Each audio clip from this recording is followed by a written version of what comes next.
Good morning, traders. It is a quarter to 6 a.m. on Monday, May 13th, the start of another trading week. I'm Jonathan van Clute with Stock Navigators, reminding you to make sure to hit that thumbs up button and leave me any feedback, comments in the comments area below. Let me know tickers you'd like analyzed or anything you'd like explained, anything I can do to help you in your trading. For now, let's take a look at the S&P 500, where I always start out, and things are looking down this morning. Not terribly surprisingly, we have the pullback that has been due and happened right at the top of the sell zone. The market is selling off, looking for a retracement of this entire move. So, looking for something maybe somewhere here-ish. We'll have to see exactly what it gives us, but we're looking for an A, B, C, something like that, and we'll just have to wait and see how far the first push down wants to go.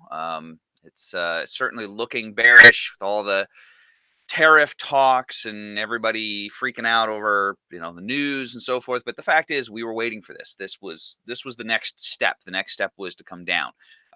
There was always going to be some kind of catalyst. There always is. There's always some explanation. But frankly, it doesn't matter what the explanation is. We knew that this was the next move. So we're waiting for it to play out right now. Anyway, everything has gone bearish. Oscillator below the zero line on the daily chart. Price action is bearish. We are below the 50 SMA. Appear right now to be holding below there. I've tested it and rejected and are heading down. About the only maybe potentially bullish thing I can point to is a rising oscillator on the shorter term time frame. But that's a shorter term time frame. The longer term time frame is still bearish. MACD line, oscillator, everything is bearish. So the larger time frame will override the smaller time frame and will be much more powerful than what we see on the 60. So I wouldn't want to be fighting that right now. I'm looking for a short entry. Anything to the long side has got to be a scalp. It's got to be something very short lived. You can't right now get excited about anything to the long side because we are making lower lows and lower highs. There's no question about it. So trade with that in mind and be ready for some further downside, but also for a bounce to complete the wave B of this ABC correction that we are anticipating is happening right now. All right, let's take a peek at crude oil. And crude is just riding that 50 SMA. It has acted as a fantastic entry here. And now we are just pushing upwards. And right now, directly at the 50 SMA, or excuse me, the 20, that's the 20 SMA, 20 EMA, I mean to say, the 20 EMA. And right this instant, anyway, that appears to be holding as resistance, but clearly the trend is still up. And we had a little pullback here, looking like an ABC. And now we're just ready to start the next upward push. The market is looking and like it wants to try to get over this this high here. I do notice that the oscillator is a little weaker, so that is potentially concerning. Also, of course, on the daily, the oscillator is below the zero line, so still technically a little bearish on the oscillator, but you can see the MACD line has curved around and is now heading upwards. And if it can cross that signal line to the upside, get some follow through on that, that will drag the oscillator above the zero line. And at that point, we can see about challenging the recent high and head higher. So there's still good potential, I think, for a continuation of this move, but right this instant, it may or may not quite get it. It might need to pull back from here again a little bit, build up a head of steam, and then charge again higher and get up here with a bigger momentum. Because right now, the momentum is a little on the low side, so I don't know that I have a lot of confidence in this push higher. It looks like it gave up at exactly the same spot, which is forming a double top. It wouldn't shock me to see a little bit of a continuation to the downside still. So we'll have to wait and see how that plays out. So just be cautious about this. Don't just jump into the long side now just because you see that it has held the 50. It's really got to get over this high here and hold that. Ideally, break above that high, pull back, maybe test a support, and then hold. And then we can see about moving higher. All right, gold is just still sort of meandering around, just following this lower channel line here, lower parallel trend line. but we are right in this triangle from this descending trend line and the ascending channel line. And right now, price is trying to figure out where does it want to go? Which side is it going to squirt out of? Is it going to drop below or poke above? Right now, anyway, you can see on the 60. Whoops, wrong one. Come on. We've got a huge up candle this hour. Really, really gigantic engulfing candle. And the oscillator is moving towards the zero line. The MACD line has very definitely crossed its signal line. It's also crossed the zero line. So right now, things are looking like they want to be bullish. The one thing I don't trust, though, is even if this gets up a bit higher, look how low the oscillator is currently. It's actually well below the zero line. And the last time it was up here, look where the oscillator was. So it is going to be so much weaker if it can even get up to this level that I would be a little bit nervous, a little bit concerned about that having some follow through to it.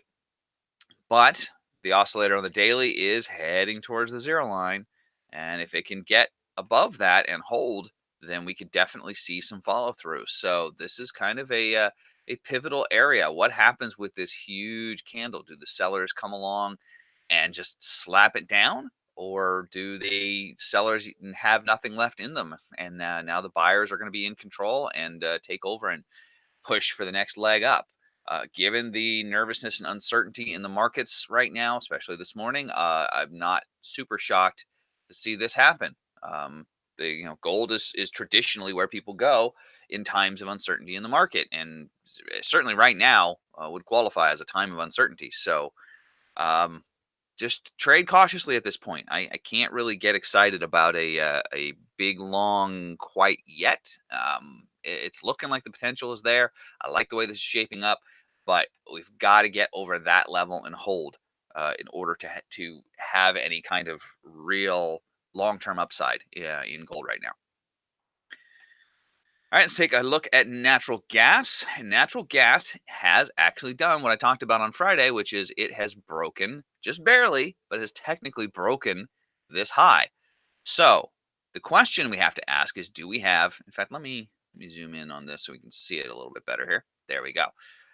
Do we have a first higher low and a break of the previous lower high?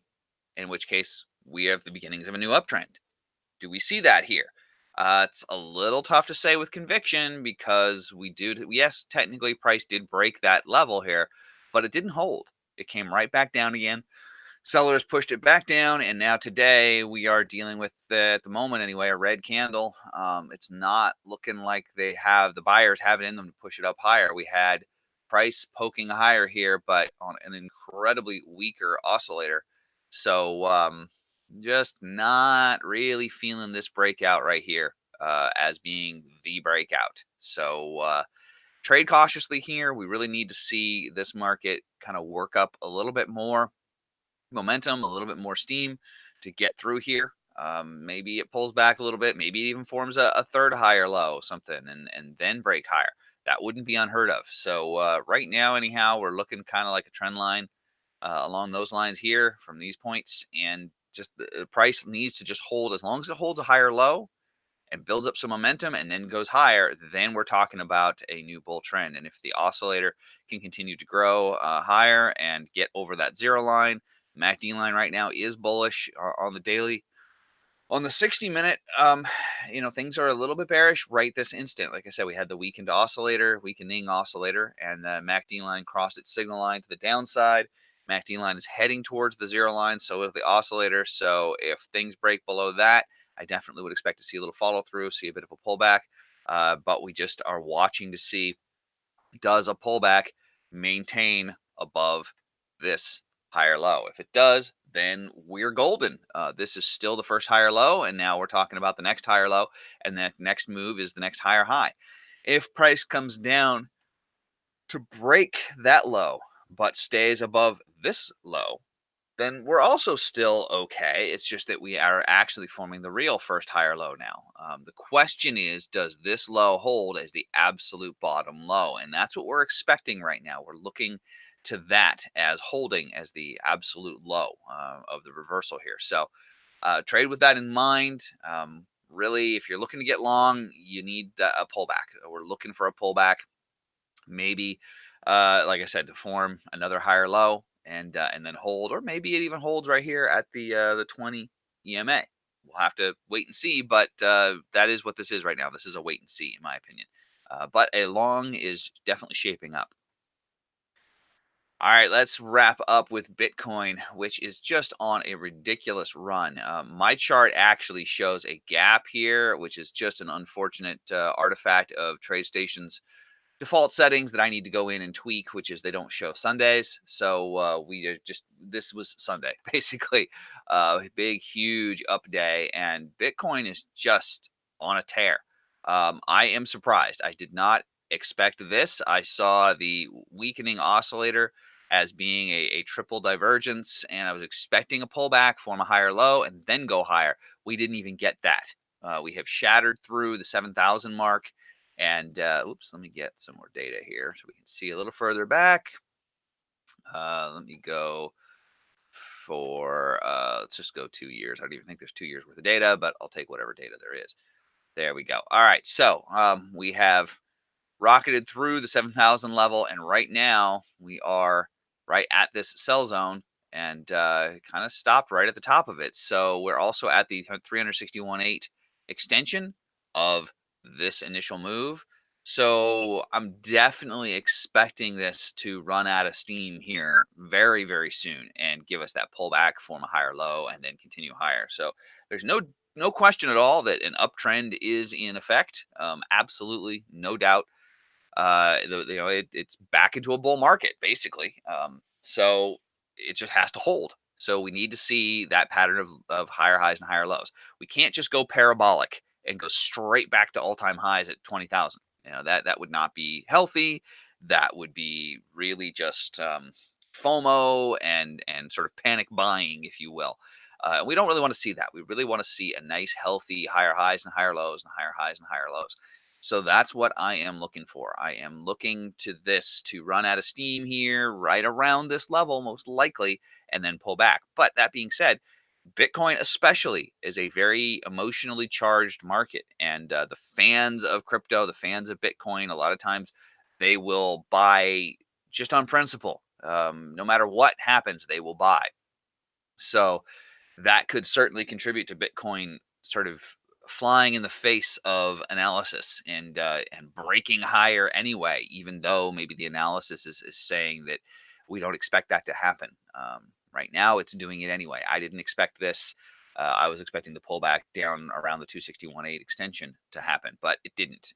So you have to trade what's there, what's actually happening.